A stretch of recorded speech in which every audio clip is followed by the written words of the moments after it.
Well, I don't agree at all. First off, how is it possible that anybody with any kind of sanity would consider the United States or Britain or the West in general to be in any kind of position to be punishing anyone for any illegalities? If we want to take a look at Iraq, there is at least 1 million, probably even close to 2 million dead. We invaded that country, destroyed it, created millions of orphans, millions of refugees, and never even so much as apologized for that. Let's go back to Vietnam, where we dropped 20 million bombs, more than all of World War II combined. We have destroyed so many countries. We have tortured and killed and maimed and raped around this planet. Who in the hell in their right mind would consider the United States or the West in general to be in any position to punish anybody? Never mind the obvious facts that this is a false flag attack and a long list of false flag attacks, which let's get into that, please. Well, we don't operate under international law. What we have is the color of law of the jungle, in which the rich and the powerful basically determine what goes and what doesn't go. Iraq is a perfect example of that. Why isn't Tony Blair and George Bush rotting away in a prison cell for the rest of their lives? Because the law is not being applied. These are war criminals, and they should be in prison for the rest of their lives, if not executed, if their own rules were adhered to for their own crimes. Not only that, but we need to really understand the truth here. First off, all of these players, these politicians, are nothing more than puppets. They don't serve the people. There is no real democracy. They really serve the rich and powerful who run the world, and that would be the bankers who control the money supply. The bankers, of course, make huge amounts of money. Whether they make bad investments or not, wars are great for them, and ultimately they control the politicians, and that is why we see these policies. Obama and Cameron are nothing more than puppets who read the script, and the script is we need another war. And the reason why we need another war, according to these psychopaths who are running the world, is because more and more people, despite the clueless masses who continue to be entranced by things so ridiculous as X Factor and American Idol, there is larger numbers of people around the world who are realizing the truth and beginning to recapture the capacity to think for themselves. And they can see that these people who are being put in positions of public trust are defying that trust and representing an agenda which they could never speak about openly, because they're nothing more than prostitutes and nothing more than minions for the powers that be. Well, the Greater Israel Project is all about destabilizing surrounding nations, ultimately in pursuit of this dream of Greater Israel from the Euphrates down to the Nile, all the way over to the Eastern Mediterranean. This is the dream of these psychopaths, and so destabilizing governments, creating sectarian strife, is all part of that menu and all part of the design to create Greater Israel. So that goes, that's self-evident. But I have to go back to what this gentleman is saying in Washington, D.C. about America not wanting to get involved, or Obama not getting involved. What are you talking about?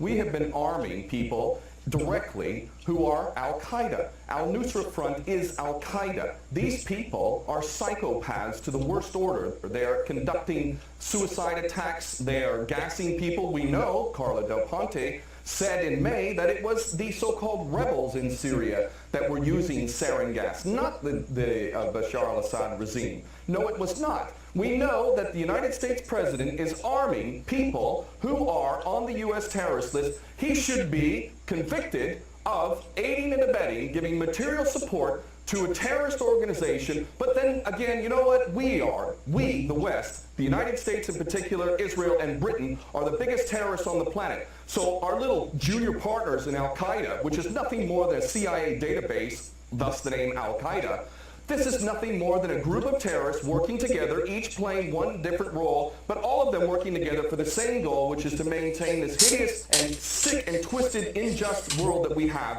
which is a perpetual state of war. Always one illusion, one boogeyman after another. But the fact is, Obama is nothing more than a puppet war criminal, just like his predecessor and every other U.S. president before him. So please don't tell people out there that the U.S. is not involved. It's directly involved, and it is arming people who are absolute psychopaths.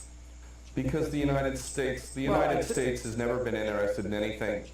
Has never been interested in anything other than war. The United States is in a perpetual state of war because the bankers control the politicians, and they read the script as given to them by the banksters, and they make huge amounts of money off of this. What this gentleman is saying about the United States not wanting war, not wanting to get involved, is like Iraq 2.0. It's a repeat of the same rubbish that was said, oh, we don't want war, war is a last resort. That's absolutely untrue. It's a lie. Those that are in government are nothing more than prostitutes who are carrying out the orders of those who are in charge of them, and those that are in charge want another war. And part of that is what we discussed earlier, the Greater Israel Project, to destabilize any Arab regime which might have any kind of autonomy and self-determination. Any regime in the Arab world that is not an absolute puppet cannot be tolerated. And who are the nations that we target? Those that are not puppets. We don't target those like the Saudi regime, which is the biggest human rights violator in that region. It's cutting off people's heads in public, cutting off hands. It is the most grotesque regime on the planet, and yet we give that regime weapons, and it's no problem whatsoever. The duplicity and hypocrisy of the United States and the West can't even be measured. It is so enormous. And these mouthpieces, such as this gentleman in Washington, is only doing a disservice to himself and his country. And the fact is that American sons and daughters will get involved in this yet again, and these chicken hawks who are pretending to care about the Syrian people are going to be sacrificing not their own sons and daughters. I would like this man to send his sons and daughters and his grandchildren off to Syria when this turns into a greater conflict, because this is what we're flirting with, is a world war, a third world war. This is not a joke.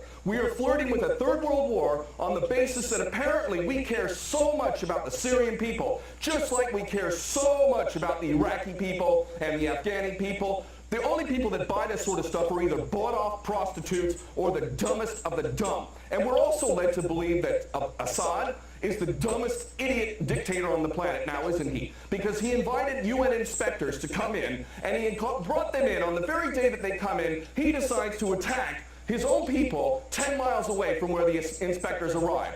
This is beyond ridiculous. And the only people that buy this, again, are bought-off prostitutes or the dumbest of the dumb. Well, there's no question that they don't intend for limited strikes, and that's not going to do anything. They want to go in full scale. That's the plan. Of course, they'll use pretext to be able to justify the initial attack, and then they'll concoct more things to justify a greater involvement. The Daily Mail reported here in the UK, and it's commonly understood to those who are paying attention, that defense contractors, leaked emails from defense contractors proved that there was already an approved plan from Obama down to give these psychopath terrorists, Al-Nusra Front, chemical weapons. We know that Al-Nusra Front, 12 individuals in Turkey were caught with 2 kilos of sarin gas. Where did they get that from? And this is, clearly a false flag. We understand this to be true, and it's the only way that they could justify an attack at all. And I have to say, I'm happy that the gentleman in Washington mentioned Dempsey, General Dempsey of the Joint Chiefs, because I'll tell you what, more than anything else, it is the true American patriots, those who are sick and tired of having given up their life to basically serve the American dream, the American nation, the Constitution that they swore to uphold. It's those military men and women. It's you now. It's coming to you now. Are you a patriot or are you not? Are you going to let your nation descend even further into the chaos and corruption that has been so sick and so twisted that it's destroying American lives as well as the rest of the world, to the tune of 22 American servicemen a day who are committing suicide? Are you going to sacrifice more of your American sons and daughters for Israeli wars, for Zionist wars? Are you going to continue to do that because you are not a patriot? You are, in fact, aiding and abetting the terrorists you supposedly think you're fighting against. And those Americans who are waking up to this, I hope to God, in the military in particular, that you refuse your orders. And this is why the people of America who are refusing to buy this nonsense, the overwhelming majority do not support any kind of attack on Syria. And of those in the military, I know that the powers that be are very, very frightened that high-ups within the military will refuse the orders. And I hope this is exactly what happens if an attack on Syria occurs. Very well. We're going to leave it there. Thank you very much, former U.S. Marine and War veteran there, Ken O'Keefe, talking to us from London. And thank you very much from the Senior Fellow at Center for American Progress, Lauren Corp, who spoke to us from Washington.